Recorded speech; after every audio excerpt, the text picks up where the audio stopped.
ಭಾರತ ಪಾಕಿಸ್ತಾನದ ಮಧ್ಯೆ ಯುದ್ಧದ ಕಾರ್ಮೋಡ ಕವಿತಾ ಇದೆ. LOC ಈ ಗಡಿ ನಿಯಂತ್ರಣ ರೇಖೆಯಲ್ಲಿ ಪಾಕಿಸ್ತಾನ ಪ್ರಚೋದನೆ ಕೊಡ್ತಾ ಇದೆ ಅನ್ನೋದು ಗೊತ್ತಾಗ್ತಾ ಇದೆ. ತಡರಾತ್ರಿ ಪಾಕ್ ಸೇನಾ ನೆಲೆಗಳಿಂದ ಗುಂಡಿನ ದಾಳಿ ಆಗಿದೆ. ಪಾಕ್ ಸೇನಾ ಶಿಬಿರಗಳ ಮೇಲೆ ಭಾರತ ಕೂಡ ಪ್ರತಿ ದಾಳಿಯನ್ನು ನಡೆಸಿದೆ. ಈ ಮೂಲಕ ಭಾರತ ಪಾಕಿಸ್ತಾನದ ಗಡಿಯಲ್ಲಿ ಪರಿಸ್ಥಿತಿ ಉದ್ವಿಗ್ನಗೊಳ್ತಾ ಇದೆ ಅನ್ನೋದು ಗೊತ್ತಾಗ್ತಾ ಇದೆ.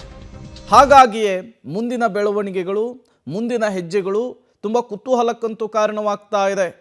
ಈಗಾಗಲೇ ಪಾಕಿಸ್ತಾನದ ವಿರುದ್ಧ ರಾಜತಾಂತ್ರಿಕ ಸಮರವನ್ನು ಸಾರಿರುವಂತಹ ಭಾರತ ನೆಕ್ಸ್ಟ್ ಸ್ಟೆಪ್ ಏನಿಡುತ್ತೆ ಅಂತ ಹೇಳಿ LOC ಗಡಿಯಲ್ಲಿ ಫೈರಿಂಗ್ ಕೂಡ ಆಗಿರುವಂಥದ್ದು, ಗುಂಡಿನ ಚಕಮಕಿ ಕೂಡ ಆಗಿದೆ. ಹಾಗಾಗಿ ಸದ್ಯಕ್ಕಂತೂ ಯಾವ ಬೆಳವಣಿಗೆಗಳು ಆಗುತ್ತೆ ಅನ್ನೋದೇ ಈಗಿರುವಂತಹ ಪ್ರಶ್ನೆ.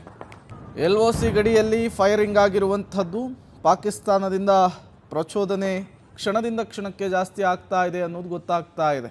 ಹಾಗಾಗಿ ಭಾರತ ಸೇನೆಯ ಮುಂದಿನ ನಿರ್ಧಾರಗಳು, ನಿಲುವುಗಳು ತುಂಬ ಕುತೂಹಲಕ್ಕಂತೂ ಕಾರಣವಾಗ್ತಾ ಇದೆ.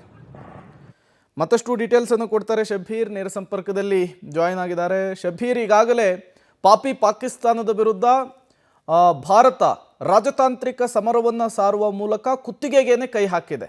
ಈಗ ವಾಟ್ ನೆಕ್ಸ್ಟ್ ಅಂತ ಹೇಳಿ ಪಾಕಿಸ್ತಾನ ಒಂದಿಷ್ಟು ಸಿದ್ಧತೆಗಳನ್ನು ಮಾಡ್ಕೊಳ್ತಾ ಇದೆ ಅನ್ನೋದು ಗೊತ್ತಾಗ್ತಾ ಇದೆ. ಗಡಿಯಲ್ಲಿ ಮತ್ತೆ ಖ್ಯಾತೆ ತೆಗೆಯುವಂತಹ ಕೆಲಸ ಮಾಡ್ತಾ ಇದೆ ಅನ್ನೋದು ಗೊತ್ತಾಗ್ತಾ ಇದೆ. ಅದಕ್ಕೆ ಭಾರತದ ಪ್ರತ್ಯುತ್ತರ ಹೇಗಿರುತ್ತೆ ಅಂತ ಪ್ರೇಮ್ ನೋಡಿ, ಭಾರತ ಮೊದಲ ಹೆಜ್ಜೆ ದಿಟ್ಟವಾಗಿ ತೆಗೆದುಕೊಂಡಿರುವಂಥದ್ದು ರಾಜತಾಂತ್ರಿಕ ನಡೆಯ ಮೂಲಕ. ಪಾಕಿಸ್ತಾನಕ್ಕೆ ಭಾರತದಿಂದ ಪ್ರತ್ಯಕ್ಷವಾಗಿ ಪರೋಕ್ಷವಾಗಿ ಏನೆಲ್ಲ ನೆರವುಗಳಾಗ್ತಾ ಇತ್ತು ಅವೆಲ್ಲವನ್ನು ಕೂಡ ಕಟ್ ಮಾಡುವಂಥ ಕೆಲಸವನ್ನು ಈಗ ಭಾರತ ಮಾಡಿರುವಂಥದ್ದು. ಹೀಗಾಗಿ ಪಾಕಿಸ್ತಾನ ಸಾಕಷ್ಟು ಡಿಸ್ಟರ್ಬ್ ಆಗಿದೆ. ಇದು ಒಂದು ಭಾಗ. ಆದರೆ ಮತ್ತೊಂದು ಕಡೆ ಈಗ ಏನು ಗಡಿಯಲ್ಲೂ ಕೂಡ ಅಪ್ರಚೋದಿತ ದಾಳಿಯನ್ನು ಮಾಡುವಂಥ ಕೆಲಸ ಕೂಡ ಶುರು ಮಾಡ್ಕೊಂಡಿರುವಂಥದ್ದು.